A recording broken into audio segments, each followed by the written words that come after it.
Part 2 of session 64. Today we have biorhythms and allopathic medicine. Let's heal ourselves.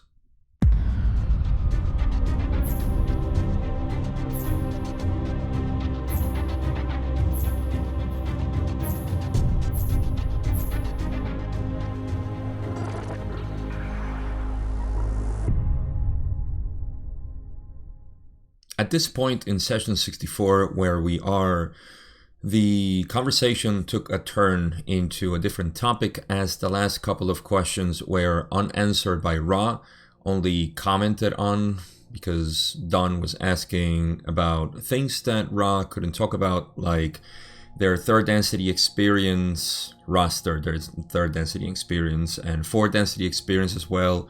Ra couldn't mention. They were talking about white magic rituals and that sort of conversation was going on. And then Don asked something about records kept in the near the bottom of the pyramid or one of the sides of the pyramid and so on. And that's something else that Ra didn't want to talk about. It's not something that I'm interested either, so I think we can understand that. And so the questions that we have now have to do with a topic that we mentioned just a couple of sessions ago, I believe, which was biorhythms. And in biorhythms, there is this idea, they're only going to talk about the adept biorhythm or cycle in the biorhythm. So there's three more, which is the intellectual, the emotional, and then the physical. Intellectual, emotional, and physical, yes. And then it's the adept. So this is the one that they're going to talk about here. There's not much introduction. We can go straight into this conversation because in the last video they didn't say anything that is worth mentioning right now. So we can start the rest of this session, which we have about 10 more questions. Question 10, Don says, in a previous session, you mentioned the gateway of magic for the adept occurring in 18-day cycles. Could you expand on that information, please? Ra says, the mind-body-spirit complex is born under a series of influences, both lunar, planetary, cosmic, and in some cases, karmic. The moment of the birthing into this illusion begins the cycles we have mentioned. The spiritual or adept's cycle is an 18-day cycle and operates with the qualities of the sine wave. Thus, there are a few excellent days on the positive side of the curve, that being the first 9 days of the cycle, precisely the 4th, the 5th, and the 6th, when workings are most appropriately undertaken, given that the entity is still without total conscious control of its mind-body-spirit distortion reality. So let's give a little bit of an introduction to what this means. And they're all in different rhythms, all 4 cycles. So I forget which one. I think the emotional is 28. The physical might be 33. And then there is the intellectual or the intelligence, 23 days. Then there is the adept, which is 18 days. In terms of what they explained so far, well, first of all, we have to understand that this is something that starts at the beginning of the incarnation. So when you're born, that's when it starts. And before I keep going, you can go check on a link that I have here, biorhythms in bringforth.org, which is the website they have for forums in LNL research. And somebody actually made this tool, which is really nice if you want to see how your cycles are at this moment. So I actually checked mine, and they're all, I think, at the bottom right now, except for my physical, I think. I can't remember correctly. So in any case, you can just go play with this. I will give my opinion on all of this after I'm done with this question. But okay, so it starts at the beginning of the incarnation. So when you're born, right? And it also has a series of influences lunar, planetary, cosmic, and in some cases karmic. I don't know how each of these affect the different cycles. I don't know if, say, the lunar cycle affects all of them, or just, say, the emotional, which we're really used to hearing, that it's a full moon, so everybody's getting emotional and so on. Planetary, I don't know if it's physical or intellectual, cosmic, I don't know if it's the adept, karmic. I don't know. I'm throwing guesses here. But whatever the case may be, these are the influences. And people much more knowledgeable on this can probably expand on this, but I am not. So the next part is the 18-day cycle. So let me explain this part, because just reading it can be a little bit confusing. So it's 18 days, and that means this works in a sine wave, just like I have in the back. And this sine wave is the one that goes up and down on a line, and it goes a certain rhythm up and a certain rhythm down. Same thing, right? So what we have is that it's 18 days, and so we have a 9-day peak, or a 9-day cycle at the top, and a bottom 9-day cycle. So we have 9 days going up and down from 0 to 0, and then on the positive side, that would reach what, 4.5.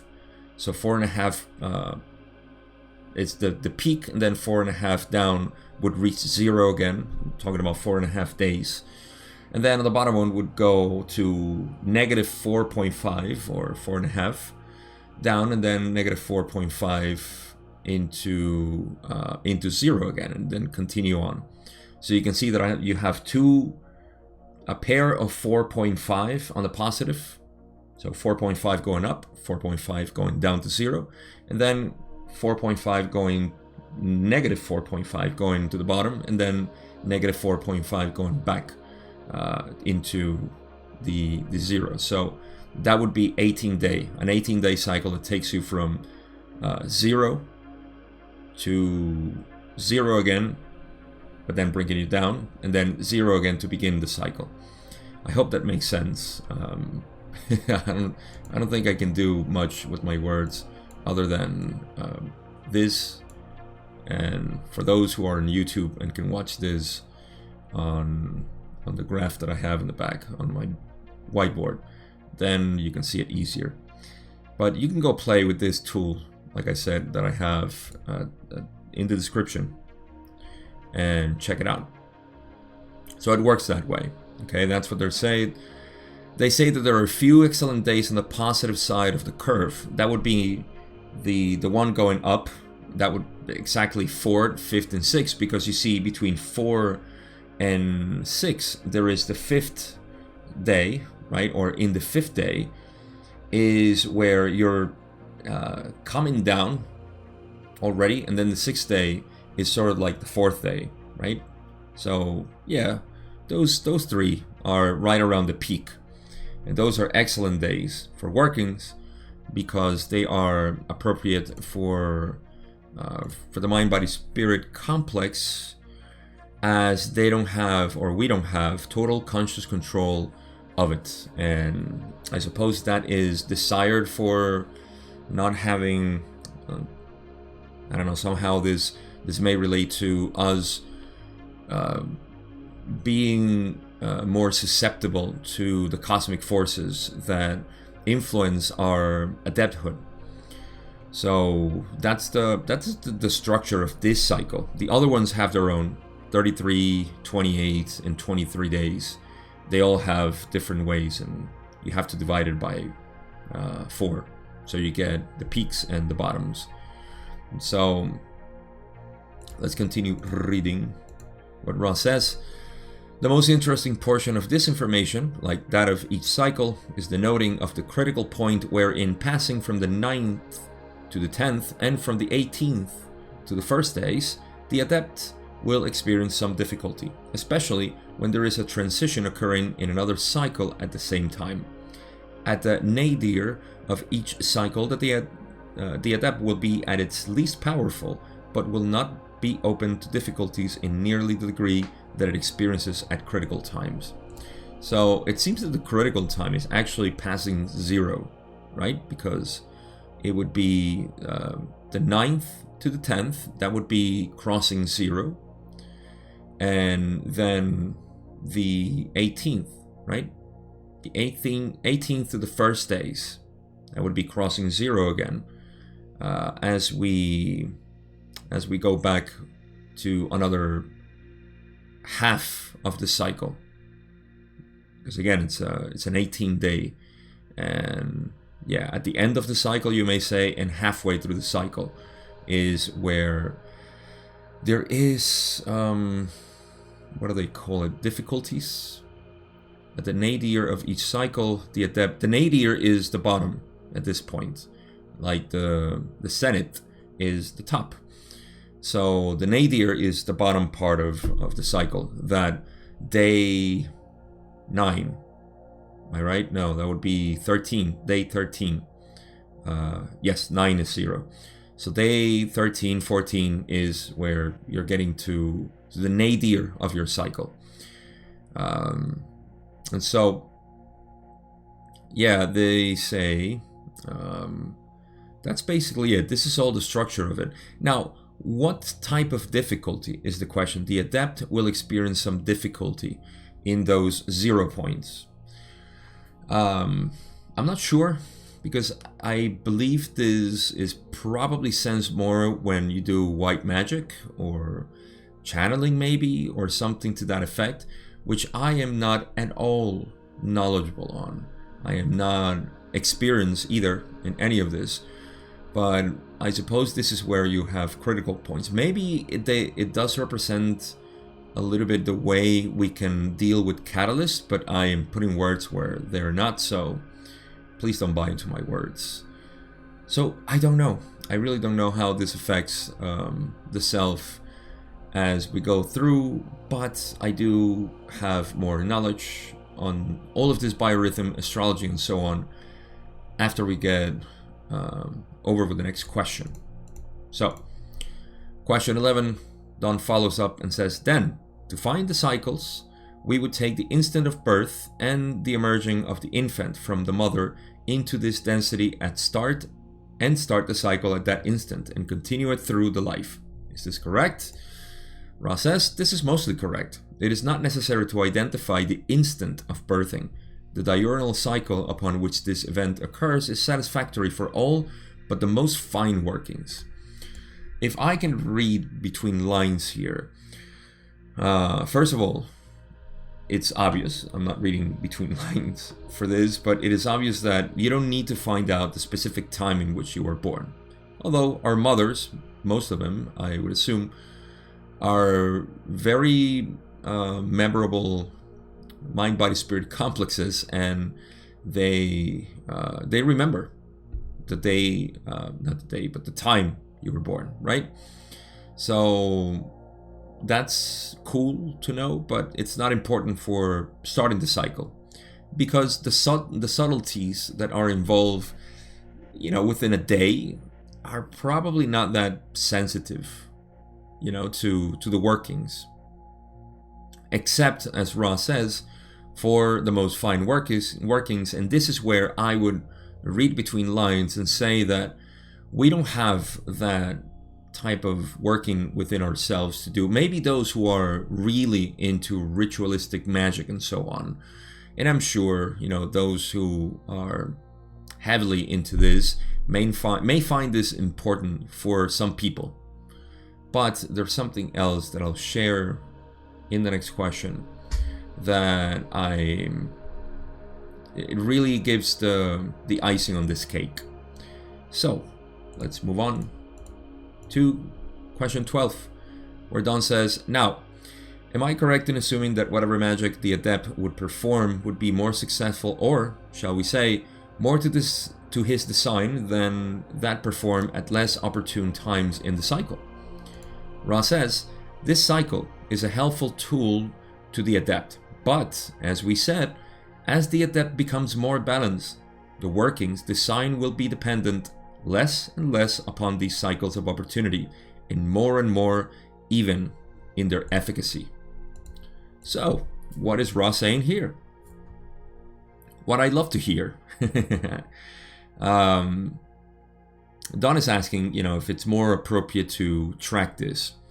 And this is the same position that Don took prior to the session when they talked about biorhythms, and he asked if it was better to track Carla's cycles for them to have the best session possible. And that's where Ra said, all right, stop. We don't pretend to tell you what to do, but just know that these things are minor. The only important thing is the love that you already have, that harmony that you guys create. Anything else is just little things that you can add, but they don't really do anything else. So, if you want to do very specific things, you may want to do that, but it's not the bulk of it. The bulk of it is always in the most obvious ways, which is being in harmony, being loving, and being one with yourself, whatever it is. Because when we hear being in harmony, being loving, it feels like a task. It feels like a chore that you have to accomplish. And oh my God, I'm not loving enough, Gabe. I'm not harmonious. I always cause this. Don't get stuck with that. It's my advice. These are all, the carrots hanging in front of you, keeping you in the race. I sincerely believe that everybody should be in harmony with whatever you are. If you are in stress, be in harmony with that stress. There is a way for that. It's not that difficult. And this is to me the most important thing. Now, tracking the cycles and all of this, I think it's cool stuff to see certain things, but it's not, I don't think, I think there's one more question before I get into my full opinion on all of this. So let's go to question 13, where Don says, I have no ability to judge at what level of abilities the adept would reach this point of being, shall we say, independent of the cyclical action. Can you give me an indication of what level of adeptness that would be necessary to be so independent? Ra says, we are fettered from speaking specifically due to this group's work, for to speak would seem to be to judge. However, we may say that you may consider this cycle in the same light as the so-called astrological balances within your group.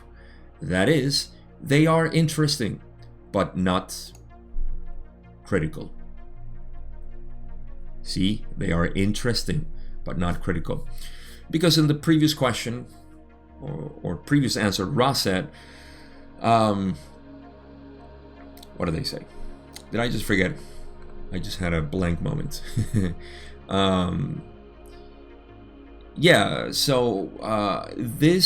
This is helpful only for those who are in the beginning stages. I hate to use this phrase, but in the beginning stages where there is no much balance and so on. Or who knows where we are. But not to categorize anything. When you are in when you're past these interests of yourself, and you see, I'm going to draw a possibly very crude analogy here, but let's use the Neo Age information that we have, which again, it's great information. People start talking about star seeds. Oh, there's a possibility that I am from another planet. And so the interest in mystery begins. Just like Ross says, those UFO sightings, when they are from the Confederation, they're usually there to inspire a seeking into mystery. It's not into seeking UFOs, and this is where it gets funny in my view. I apologize to anybody who may be offended by this, but I think that the UFO, I just like to laugh about humanity. Humanity is my mind. I'm not, I laugh at the collective consciousness that we all are. Not in a derisive and mockery fashion, but just because, when you laugh at yourself or you're mocking yourself, you laugh at yourself, when you do something silly. And this is along the lines that I laugh. Anyhow, stopping me from justifying my fun. So here's where I find it funny. There is the UFO sighting, and so people get distracted with it and say, look, that's not a plane, so we need to find out what it is. Bob Lazar, Area 51, the whole shenanigans, with the government hiding UFOs and so on. And so we get distracted with that, and we do kind of bite into the mystery of it, but in a direction that, may I dare say, it's not productive. However, the intention is to bite into the mystery and say something is out there. There's something beyond this. And this would lead you into the mystery of finding out, what is it about UFOs, what is it about hidden information and so on. And maybe you get to the information of, I'm not just a mortal being, and God is not this weird looking, man in the sky, and so on. And so, maybe that mystery would lead you to question, who am I? What is this reality? What is life? And so on. Brings you into the philosophical questions of the perennial philosophy. So, okay, how does this relate to New Age? New Age has this. It has all of this this sort of information. It's, of course, directed towards spirituality, and it thus gives you the idea, crystals are potent, and the tarot gives you information, astrology, your origin, your past incarnations. All of this becomes like a fanfare of information that blows all over the place and gives you this massive amount of confusing information. But it's inviting you, just like, digging into UFOs. It's interesting.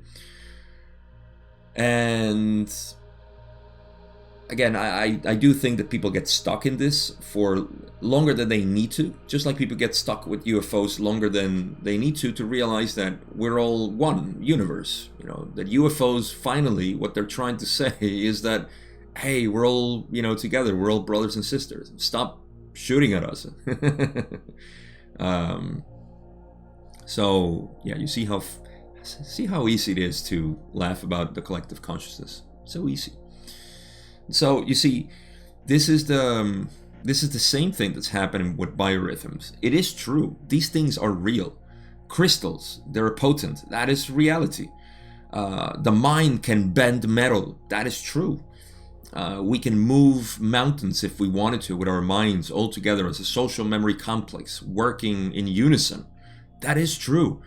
You can leap into the air, 50 feet if you can control chi and so on. But I can't help to see that there is too much magical imagination or magical connotation given to all of this, skipping the process of first taking a step into yourself, if that's even possible, right? So once you get into this and you take pause and say, okay, enough of all of this. I'm tired of all this New Age stuff and all the mysteries and the hidden information and the conspiracy theories. I'm tired of all of this. Let me start with myself. And this is where everybody in the universe starts applauding and says, yeah, we finally picked it up. One more. It's going slow, but it's still going. So I believe this all comes into the same bag of tricks of, getting us interested in ourselves. Because let's be honest, we as a population on planet Earth are not at all interested in ourselves. Most people are interested in the outside because they still feel like they are a separate self. And so they need to find, insert anything here. And that's what people are seeking, but not themselves. When they are asked the very, very, very, very uncomfortable question, who are you?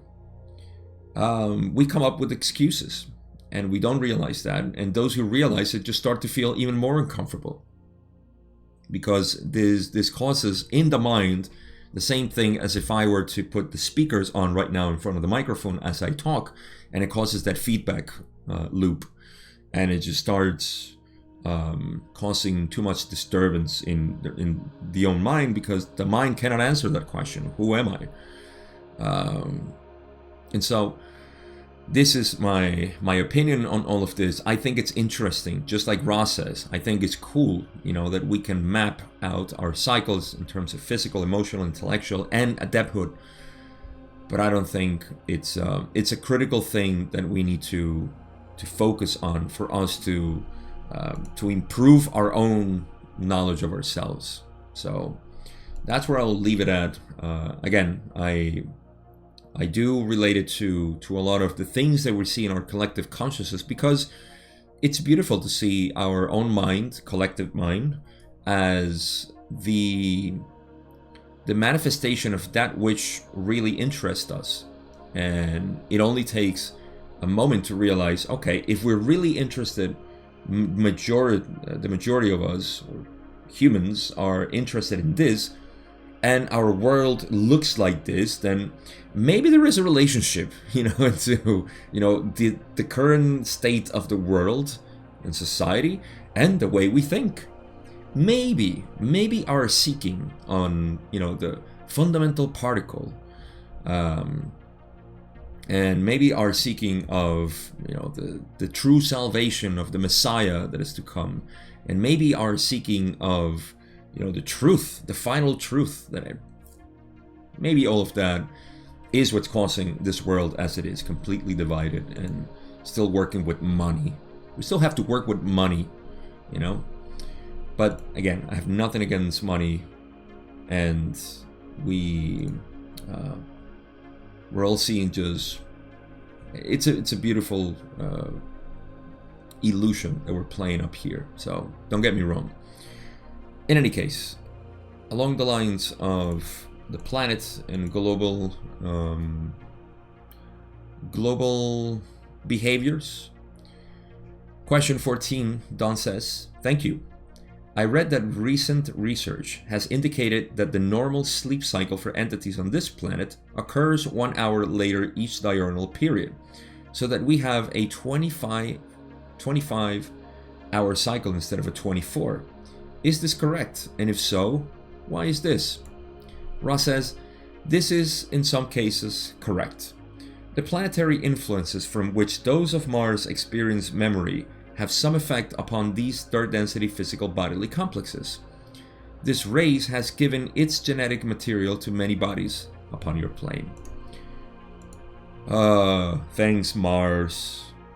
See, those Martians, man.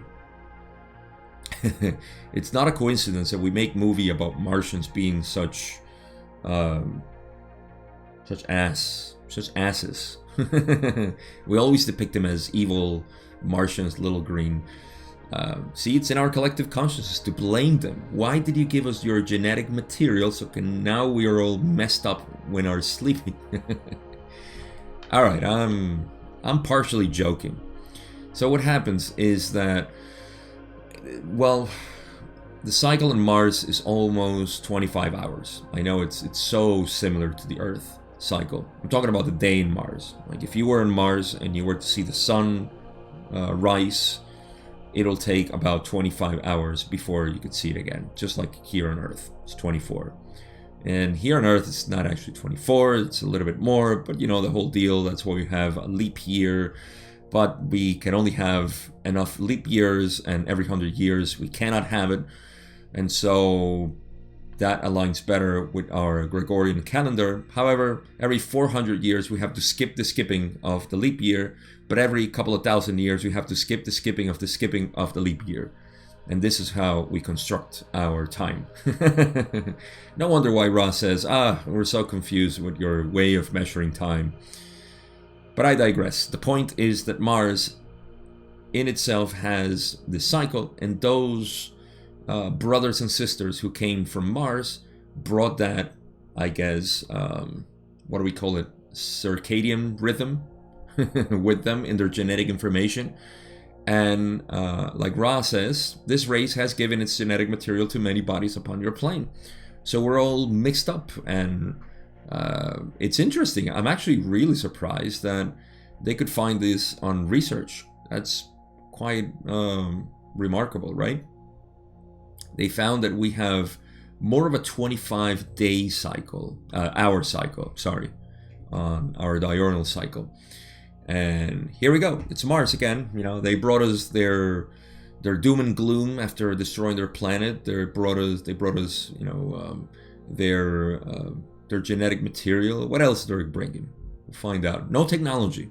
I don't know. Maybe Elon Musk is from Mars and it's bringing us that technology again. And good thing they're all going to Mars again. They're not staying on Earth. Please don't do the same thing on Earth. They won't. Don't worry. So yeah, this is what's happening. Okay, so we go to question 15, where Don says, "Thank you.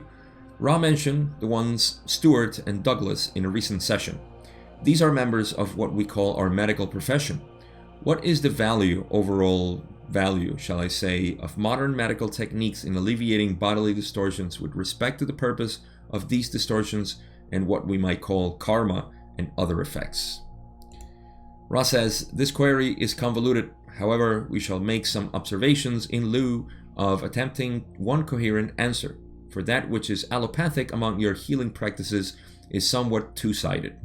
Firstly, you must see the probability that each and every allopathic healer is, in fact, a healer.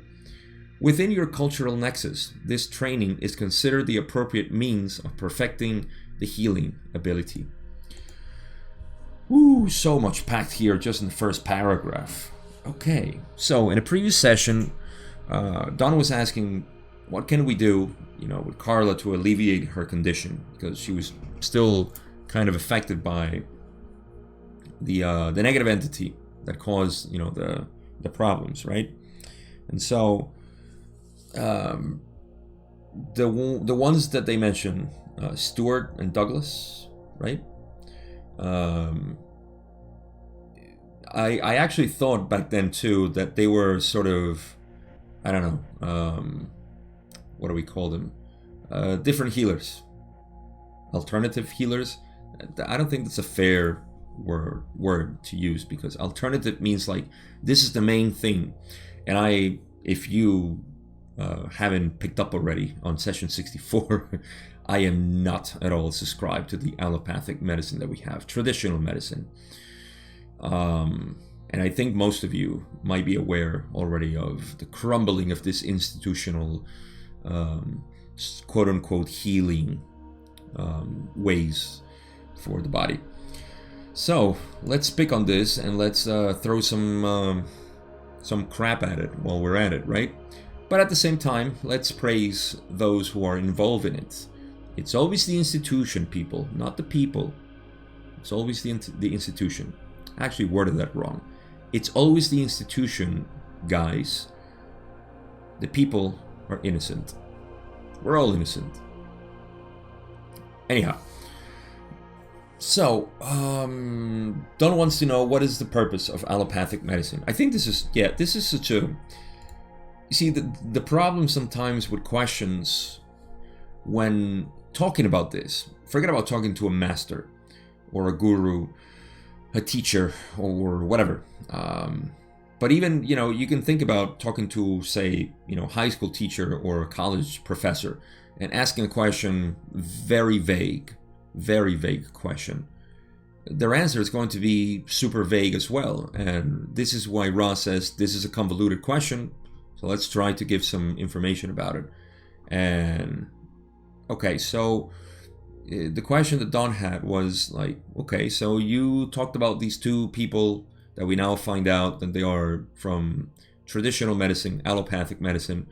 What is the purpose of these distortions and what we call karma and other effects? Or actually, I should have read, What is the overall value of modern medical techniques in alleviating bodily distortions with respect to the purpose of these distortions that we call karma? So how is it that traditional medicine is going to help me process my catalyst and karma and whatever, right? All of that. So Ra says, this is, first of all, it's two-sided. And the first one, which I always say, is that this is their version of saying the people, the healers, are not... give credit where credit is due. All doctors, nurses, and people who work, there's a massive amount of them. And I am just shocked that so many people can work in these areas. And the shocking part to me is that they are such loving beings. All they want to do is help people. Help with their disease. They are so interested in helping people. It's probably one of the most noble professions that we have in our world. Seriously. I'm sorry, lawyers. You don't come here. Now, there is love in legality, of course. People wanting to make things right. That's the initial thing. Just like medics and doctors, lawyers want to do the same thing. Now I'm giving you credit, my friend lawyer. If there's any watching this, leave me a comment if you're a lawyer, please. But yeah, and I would love to know if you actually, because this is how I see it, people get interested in, just like kids want to be police and, firefighters, because what they want to do, they want to help people. It's a natural thing in humans. So just like lawyers want to help people, or want to be more just and fair, which again, that really doesn't pan out to me because I am not an idealist. I don't believe in ideals at all. No ideals. I think that's just my thinking. But even thinking that might be an ideal. So don't get the idea that I'm idealist in that ideal. So, oh my God. I'm derailing so much from the topic. Doctors, they are really genuine people. And when I say doctors, I mean everybody else. The whole healing crew in our hospitals and so on. This is why Ra says, you must see the probability that each and every allopathic healer is, in fact, a healer. They want to help. They want to serve. Within your cultural nexus, meaning our social society's culture, this training is considered the appropriate means of perfecting the healing ability. It's all we know. So when somebody wants to help others in terms of their health, they're going to turn into allopathic medicine. This is our modern, in our paradigm of life, the only healing is like, if you're sick, you gotta go to the doctor. Forget about, drinking tea, maybe having some herbal things and sitting in silence and resting your body and so on. Like taking care of those little things. No, forget about that. You gotta go to the doctor. And if you had a mom like I did, you know that whatever you say, it's like, oh, I have pain in my foot. That may be cancer. Go right to the doctor. Oh my God, Mom. I just hurt myself. Oh, you could be losing your foot right now. You gotta go to the doctor. And yeah, it's just moms. They just love sending us to the doctor. At least in the past, if you grew up in the 80s and 90s like me. So, this is considered the best way of healing. And so all the people who are really loving in the direction of helping others to heal their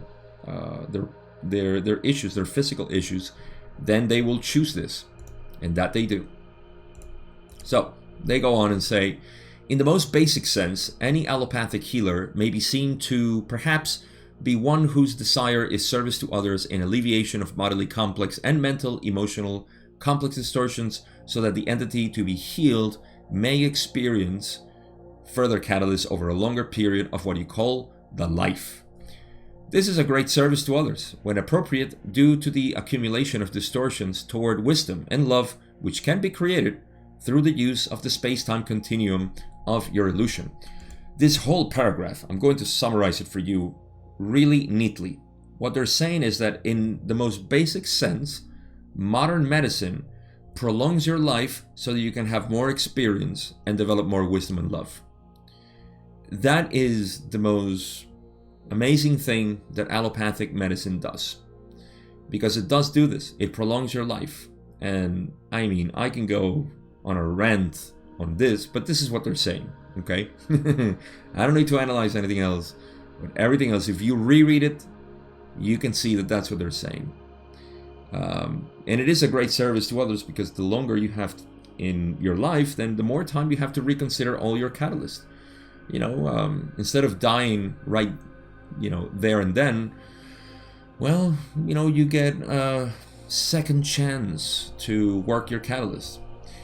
Let me not go too far. Carla, for example, wanted to die, and guess what? She was saved due to allopathic medicine, as far as I know. And this gave her the opportunity to, okay, yeah, I don't want to die. You know, I actually want to live and be of service to others. I found a way.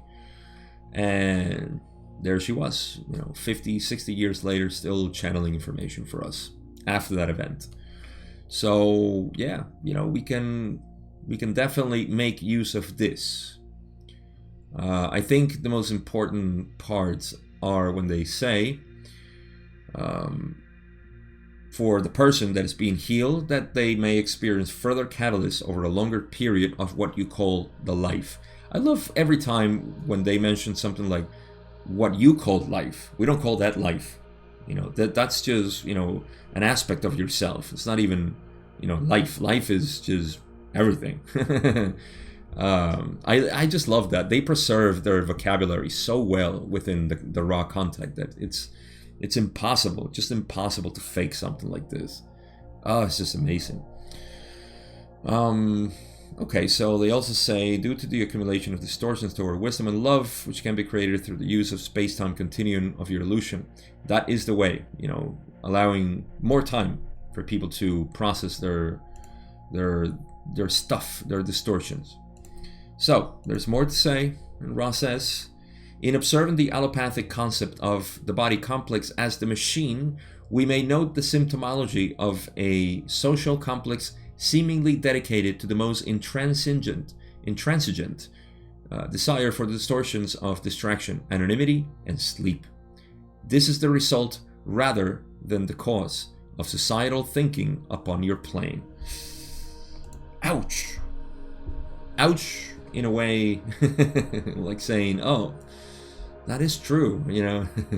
You know when you're caught doing something and you're like, yeah, you're not doing something, but you're pretending to be someone, and all of a sudden somebody says like, I can see through you, and you're like, ouch. That's the ouch that I mean. So now Ross says, this is a different connotation, right? A continued proliferation. Okay, this is the second paragraph, or the next paragraph. So, in observing the allopathic concept, let me just mention something else. Allopathic is a word that means different than the disease, the cause, the feeling, the problem, the symptom. Okay, so we prescribe things that are opposite to what you are feeling. So if you're feeling pain, we give you something that eases the pain. And this is just how it works. You know, if you are growing a tumor, then we bombard it to hell, you know, because that's just, it's the opposite of it, right? We just destroy it. Something grows, we destroy it. Something arises, we just, you know, tap it down somehow. We alleviate the symptom. So that is allopathic. That's the Greek words are combined in, I think it's allos or alice means different than, and pathic is just disease, just like any other term. Ending of the word, and pathic, like psychopathic, it just means a disease or a condition in the self. Could be mental or could be physical. But in any case, In observing the allopathic concept of the body complex as the machine, because that's what allopathic medicine does. It says we're made of parts, and so we can substitute these parts and we can heal everybody, and eventually we will become eternal. Thanks to Elon Musk again for their transhumanism. That's going to be an option in the future, I'm sure. We may note that the symptomology of a social complex seemingly dedicated to the most intransigent desire for the distortions of distraction, anonymity, and sleep. So this is all our direction. Ra says this is a result rather than the cause of societal thinking upon our plane. So it is the result of the way we think that we want to be numbed to death, literally. We want to give you medicine until you can die so you don't feel anything. Okay? And I guess, this has its use. Don't get me wrong. But I'm trying to make a little bit of a cartoonish depiction of how we are in reality. We are obviating the root cause of everything, which is ourselves, the emotional body, and everything else that makes up our sense of well-being. It's not just something that happens randomly.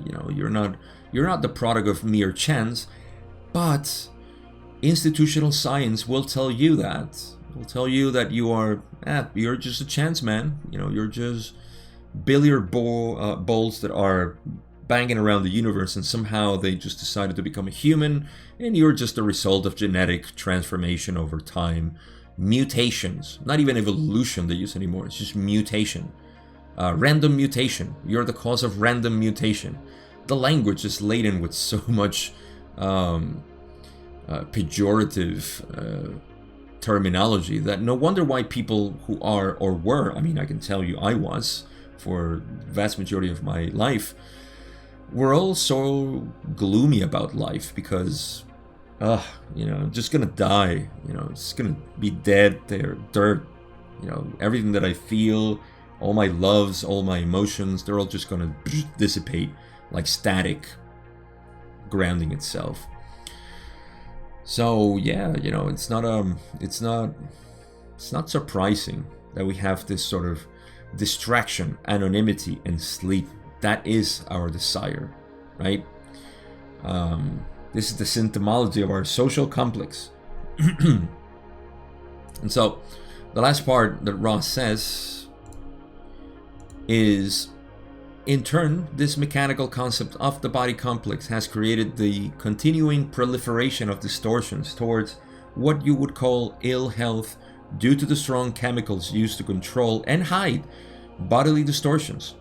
There is a realization among many of your peoples that there are more efficacious systems of healing, not excluding the allopathic, but also including the many other avenues of healing.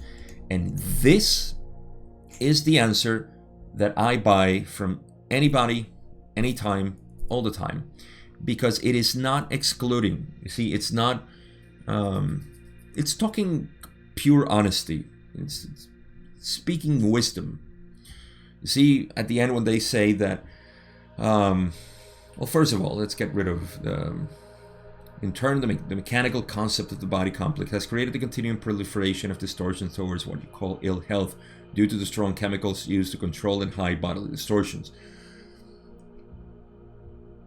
You know how in history we have dealt with what we think in the planet is something that we have to deal with, like, oh, there is an abundance of these insects. Let's kill them all.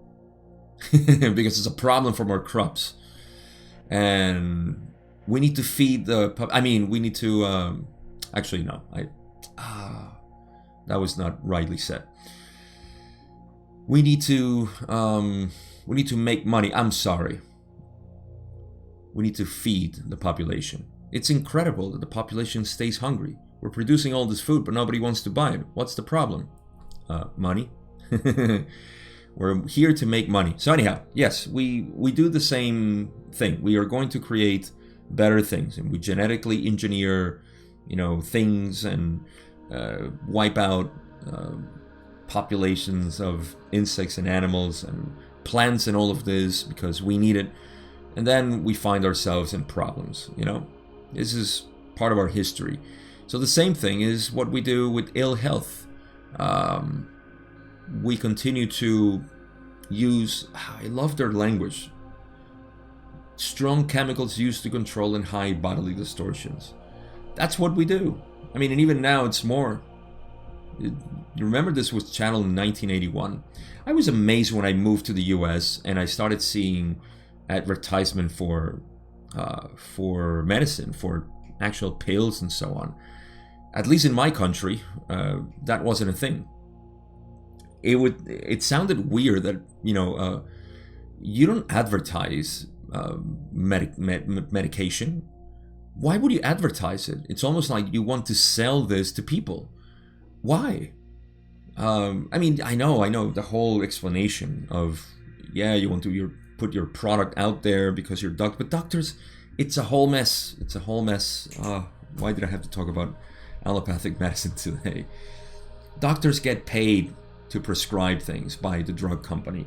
I mean, just whenever we have money, then there's the desire for power and having more money, and then you just want to control everything. And oh gods, this gets into a rabbit hole that I really am trying not to get into.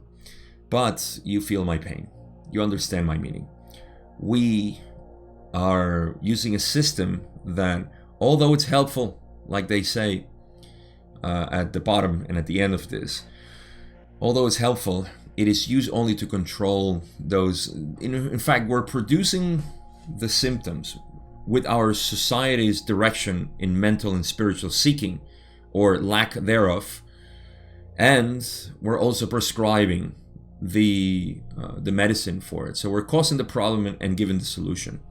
That's a perfect model of marketing and selling. So yeah, that's the problem.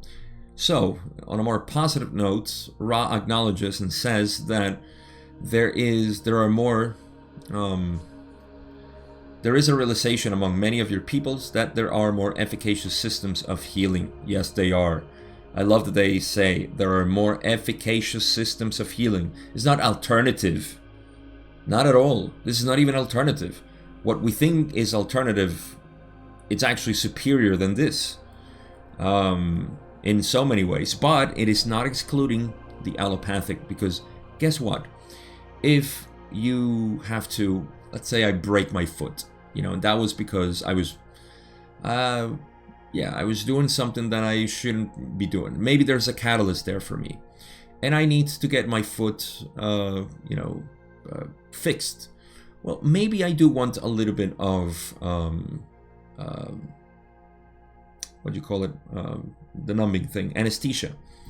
So maybe I want some anesthesia. Maybe I want some pills for the pain while I recover, without walking for a while, and, I process my catalyst along with other, processes of asking myself, why did I break my foot? What was I doing? What was I thinking? So you see, it's all in conjunction, but not like for years they have been derisively talking about alternative medicine as something, oh yeah, that's just magical stuff that doesn't work, homeopathy and so on. And the mind has nothing to do with healing the body. And yeah, so there's so much I could go on talking about this topic, but I think you get my points. And Ra's point, most importantly. Next question 16, Don says, let us assume that a bodily distortion occurs within a particular entity, who then has a choice of seeking allopathic aid or experiencing the catalyst of the distortion and not seeking correction of the distortion. Can you comment on the two possibilities for this entity and his analysis of each part? Ra says, if the entity is polarized towards service to others, analysis properly proceeds along the lines of consideration of which path offers the most opportunity for service to others. For the negatively polarized entity, the antithesis is the case. For the unpolarized entity, the considerations are random and, most likely, in the direction of the distortion towards comfort. Well, here we go. Another question that I'm not sure if this was the gist of Don's question when he said, comment on the two possibilities of either seeking allopathic medicine or not doing it, going through, some different means of treating my disease. And Ross says, well, it depends on the entity. Okay, so the positive one will want to see what is more positive. And you can paint all different scenarios. So I'll give you one. I'll give you two extremes, or maybe 2 points in a polygon that you can see, a multiple infinite polygon, whatever. One is I don't want to put something in my body, wink wink, but my family is so stressed out about it and they think I'm going to get them sick, so I'm just going to put something in my body that I don't want to make them happy. That is service to others, and people do it. Or it could be the other option, of course, of saying, I love you, my family, but I'm sorry, I cannot do that. It goes against my own inner feeling, my intuition. I don't want to put that in my body. And that's fine. That's a service to others too, in love and service, right? So same scenario, 2 different reactions. But let's put another one. Let's say where, imagine I'm sick, but I don't have money. I don't have much money. And all the money I have is, for my family. So I hide my thing. I hide my disease or whatever it is. And this is done in service to my family because I don't want to use whatever we have left of money. And I would rather just die quietly, suddenly, and, I do it for the reason of not spending the rest of my savings, which is all I have left for my family. So that's a service to others. You see, in the first scenario, I went for allopathic treatment. It's a different scenario. I'm sorry to use that, but it does show the service to other intention. Service to others. Let me put something into context here. Service to others is not doing service for other people. Service to others is a natural, instinctual intention that you have in you to put others before yourself. To consider others before yourself. And even that is misleading. It's always, service to others is just doing what you think is loving for others. Let me put it that way. I think that's a better way to describe it. So, that's just a consideration. And you can, or maybe your family on the other side say, I don't believe in that allopathic medicine, but my family's all stressed out because, I don't know, I have an issue, with my knee, and they're all concerned and so on. So fine, I'll go and check my knee, and I'll, make them feel that, whatever. You see, service to others is always seeing what's best for the others. That's it. What loving intentions for them. So that is how somebody would approach it. Either way, you go to allopathic or you go through, your means of saying, I can heal my body, or that's nothing, don't worry about it. So many ways we can interpret this. But the negatively polarized entity then will use the antithesis, or saying, it's all me, put me tubes, keep me alive, do anything, or, I won't use that because whatever. I don't know, I can't think of many examples for this, but it's not caring at all for other people. It's all about the me first. For the unpolarized entity, and may I say, I, Gabriel Lugo, consider that the vast majority of the population is in this mentality, hence why we have so much people feeding the institutional medicine system that we have. Will be random, and most likely in the direction of distortion towards comfort. Does that sound or rings true there? Our distortion towards comfort is seeking that medicine, what keeps me what keeps me alive, what keeps me going. So, yes. Okay, so those are the 3 scenarios. The vast majority of people are in the unpolarized, which is the sinkhole of indifference, They don't care as long as, as long as I feel comfortable. Give me the bottle of whiskey. I'll be fine. Give me pills. Give me things. I just don't want to deal with this reality. Life sucks. That's the general, thought about reality. Life sucks. You hear that enough. I'm at a point where it's kind of weird for us to say like, oh, life is beautiful. People look at you weird, like, what are you on? Are you high? Yes, I'm always high. What are you high on? Oxygen. Life. Being alive. So, I have to confess, I'm on a crossroad here because we have a couple more questions. And we reached the hour. But I made a poll recently and the majority of you told me, keep going. So I will, in your name, continue. So Don, in question 17, says, Dr. Monroe, I understand, brought a 4-toed Bigfoot cast by here the other day. That sounds weird. Brought a 4-toed Bigfoot cast by here the other day. Okay. Could you tell me which form of Bigfoot that cast was? Ross says, we can. I just love how Ra gets an answer, like long answer when it's a question that they like, and then it's like, oh look, what about Bigfoot? Okay. So question 18, Don says, I know it is totally unimportant, but as a service to Dr. Monroe, I thought that I should ask that. Ra says, okay. This entity was one of the small groups of thought forms. Can you read this? I mean, this is comical. I love it. You gotta enjoy the law of one. Come on, you gotta really enjoy it. If this wasn't enough, Don says in question 19, he also asked, and I know this is unimportant, why there were no Bigfoot remains found. That is, after the Bigfoot entities had died on our surface, he had asked why there had never been any remains of these entities found. Could you answer this for him? It's just of no importance, but just as a service to him, I ask it. Oh my god, I love Don. I want to squeeze him in my arms and tell him I love you, Don. Such a beautiful man. Let's all give a hug to Don and a kiss. Let's kiss this man. What a beautiful man. Okay. So Ross says, you may suggest that exploration of the caves which underlie some of the western coastal mountain regions of your continent will one day offer such remains. They will not be generally understood if this culture survives in its present form long enough.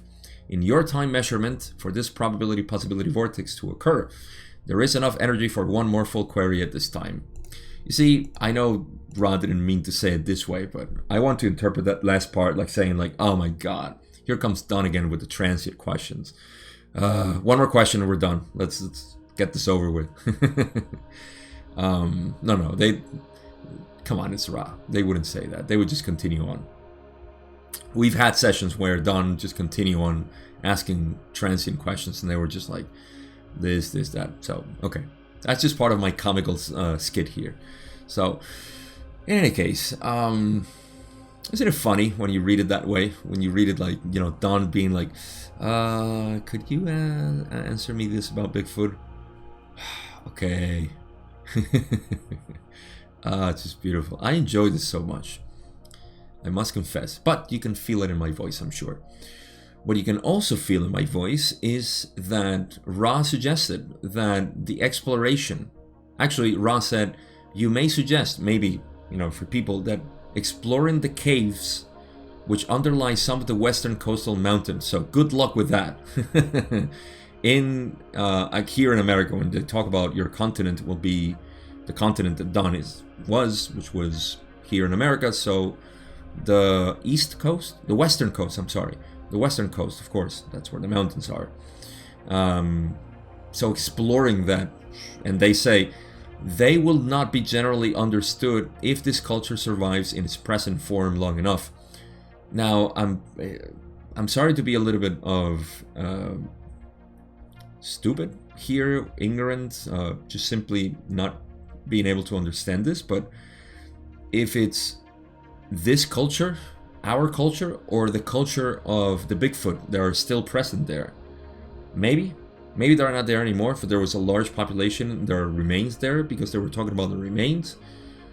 So I think it's our culture. I'll put it like that. I think it's our culture, but feel free to interpret it your way. It doesn't change much of it. But yeah, they say they will not be generally understood if this culture survives in its present form, like how we are right now, in your time measurement for this possibility vortex to occur. Yeah, so for this possibility to happen, for us to discover it, in our present form, we won't be able to understand it. And yeah, that's it. I don't have much to say here, but to say that is it important to find out about Bigfoot as it is important to find out what happened in Roswell? Yeah, it's interesting. It's cool. You know, it does validate a lot of our theories and so on, but why is that important for the seeker? I don't know. I do see a lot of people interested in this stuff, and again, you know, this has I don't want to give the impression that I am against studying of all of this. I think this is fine as long as the person is centered in who he is, because I give priority to this. That's just me. See, it's my bias. But there's nothing wrong with having, obviously, the whole world right now interested in money, women, rap. I'm sorry for those who like rap. I just put it in because that's the whole thematic of the whole thing. But you know, that type of rap that is about, you know, acquiring things and being what do they call it, a gangster and so on. So we're all interested in this stuff. That's our mentality. Being in a big mansion, huge pool, having a party, drugs, alcohol, and so on. That's just our collective consciousness. That's just where we are. So that's fine. It's just that I don't find it interesting. And I'm interested in more mysterious stuff about the inner self. Who are we? And so the last question that I have will finish this video and this session. How about that? Question 20. Don says, in the healing exercises, when you say examine the sensations of the body, do you mean those sensations available to the body via the 5 senses? Or in relation to the natural functions of the body, such as touching, loving, sexual sharing, and company? Or are you speaking of something else altogether? Really good question, and I will take my time on this. So those who voted no, please stop at the hour. You can pause here and come back. Please, but I don't want to lose my momentum here. So 6420 Ra answers. The questionnaire may perceive its body complex at this moment. It is experiencing sensations. Most of these sensations, or in this case nearly all of them, are transient and without interest. However, the body is the creature of the mind. Certain sensations carry importance due to the charge of power, or power which is felt by the mind upon the experience of this sensation. So, okay, this is a fascinating question because it's dealing with, even if in one of its aspects or in a specific way, it's dealing with the mind and the body. Why do we have some sensations? Why do we have some feelings? Is it the body itself, and then we are reacting emotionally, and then we're thinking about it? Or maybe it's the other way around, is that we have a structure in our mind, and the structure is, of course, malleable, meaning that it can change. And over time, you know, we may shape it in different ways. And that those different ways are going to show the way in which we sense reality, we experience the body. So all our 5 senses, the perceptual senses, and thoughts are going to react this way. But it's dealing with this. So what is Ra saying? First of all, Don is asking very specifically if Ra mentioned the sensations of the body, meaning the five senses, or in relation to the natural functions of the body, which is something that we talked about, touching, loving, sexual sharing, company, so on. Or is it something else? So what is Ra saying here? They point out to Don, okay, and Don is having sensation. Most of these sensations are transient and they don't have a lasting impression. For example, if I touch my forehead, I feel my finger, there's pressure, I feel pressure, and it's not pain, but it's a nice feeling, it's like a massage, it's nice. If I pinch my nose, it hurts a little bit, but it's still, bearable. And there it is, it's gone, it's not there. But I confess to you that my back is always clenching. My back is always tense. So what is there? That's for me to explore. Why is my back always tense? Why do I have this pain always in my back? And I think most of us have this back pain. It's an epidemic at this point, and we have no idea why we have back pain. Speaking of medicine, they're all like, I don't know. We don't know. Maybe just get an injection. Let's just, oh yeah, you have your vertebrae are unaligned, or you have hernias and so on. That may be the case, but why is that there? Why is there more pain around the nervous system there? It's a good question, right? So, they say the body is the creature of the mind. Yes, certain sensations carry importance due to the charge of power, which is felt by the mind upon the experience of this sensation. So, for example, the power of my pain in the back is strong. And I know that the mind is fixated on that as if it's pointing out to something that I cannot see. And so I simply surrender to it and say, I cannot see it. Whenever I see it, and when it's gone, it's gone. So they give more examples on Don. And Don had issues with his back as well, I think, because they mentioned it before. So Ross says, for instance, at this space-time nexus, one sensation is carrying a powerful charge and may be examined. This is the sensation of what you call the distortion towards discomfort due to the cramped position of the body complex during this working. In balancing, you would then explore this sensation. Why is this sensation powerful? Because it was chosen in order that the entity might be of service to others in energizing this contact. So, in this case, I don't think they're telling Don that you're feeling this because of this. That would be an infringement upon free will. They're only saying that distortion, right, that feeling, was chosen by Don to be of service in energizing this contact. So he needs to analyze that. Why does he have that that cramped position? I think it's the back, because that's where Don had issues or pain. And right, they only say discomfort. This is the sensation. Yeah. This is the sensation of what you call the distortion towards discomfort due to the cramped position of the body complex. So maybe the cramped position was something that Don needed to analyze in himself. Why was he cramped up like that? What was his worry, his concern, and so on? Instead of being relaxed maybe during the contact, this is part of his, it's talking about himself. It's not saying that he's doing something wrong, but that something can be harmonized and balanced. That's what they're saying, in balancing, you would then explore this sensation. So you explore the sensation in order to balance it. You see, what is it that this is telling me? Sometimes your intuition is the best way to guide yourself.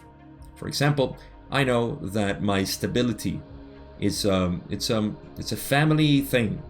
I know that my family has always struggled with stability in their lives, and that just means economically and having enough food and having a house and so on.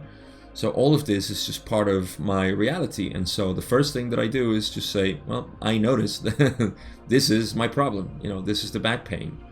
I just know it.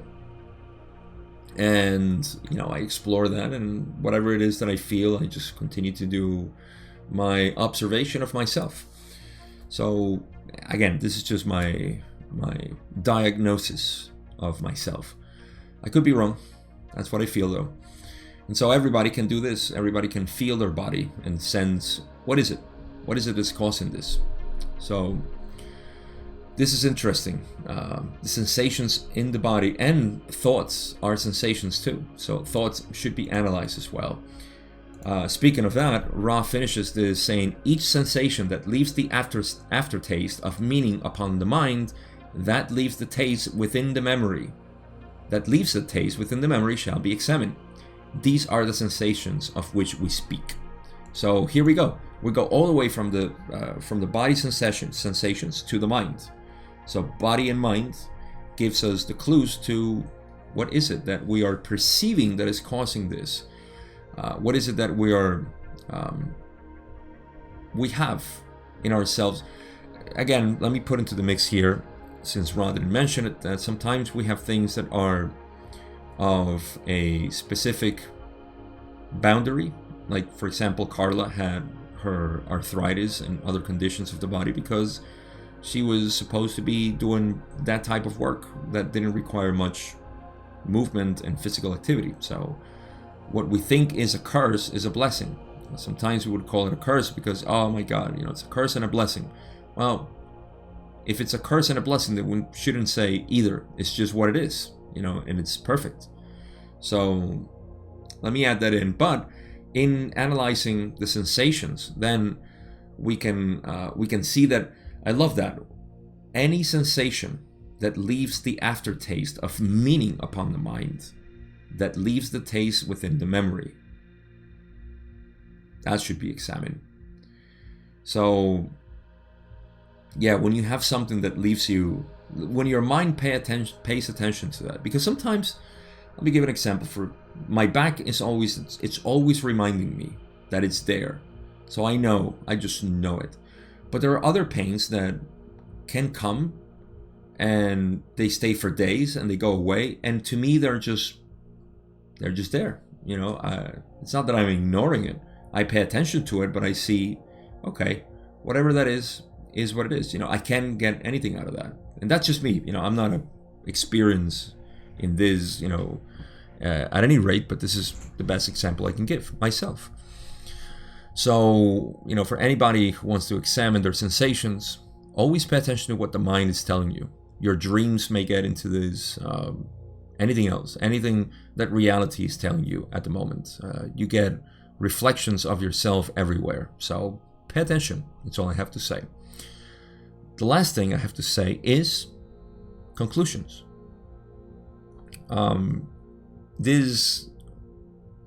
There are two things, the biorhythms and the allopathic medicine, that were really the essence of this last part of session 64.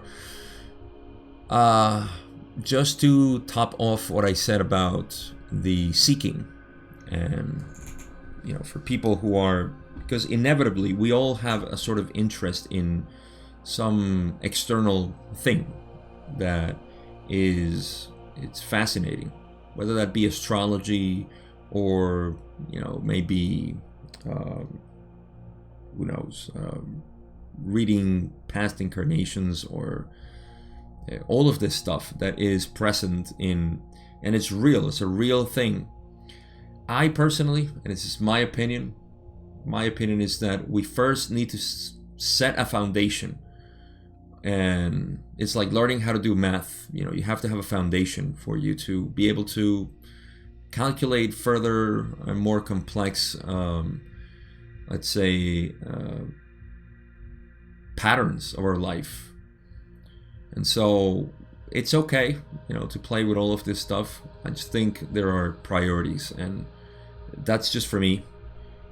And sometimes I see in the people I advise and guide that there is an obviation. We're ignoring something very important about ourselves in order to find it outside of us. And far from me to say that, there is one way in which to learn, because everything in the end, this is why nothing really matters. Everything in the end comes to a final realization of who you are, and whether that end may be the end of the seeking, where you are so frustrated with your life that you finally give up and say, oh, Satori. Or at the moment of death, where you finally open your eyes for the last time and say, oh, I see it. Or through any other mystical experience. It doesn't matter. But I am just interested in that death before death. In that dying before dying. So you don't have to die when you die. And to me, that brings me back to the nature of reality, the nature of consciousness. And that is what I'm interested in. So that's all I have to say. Allopathic medicine, which we touched on, is something for everybody to do their research, of course, and find out, what it is that they want to believe. Again, just like religion has a very useful foundation. All religions have a very useful foundation. Science has a very useful foundation, which was, wink wink, philosophy. That's how science started, and we forgot about that. Now we are realists. What is real, my friend? Well, ask our founding fathers of science and they'll tell you nothing is real. Everything is an illusion. And I'm talking about, the whole group of revered scientists like Planck and Born and Einstein and so on, Schrödinger. They all knew.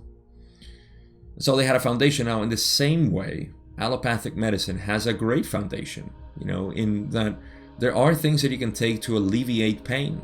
There are things that you can take to reduce the size of something, or, you have an infection, you have to reduce that and so on. It has some great foundation, but the institutional religion, the institutional science, and the institutional medicine is what's all of them for power and money. All of them in control, of course. Is it so difficult to see the negative hand at play? All of them are corrupted and distorted in the ways of the negative polarization of control and power and making money and so on.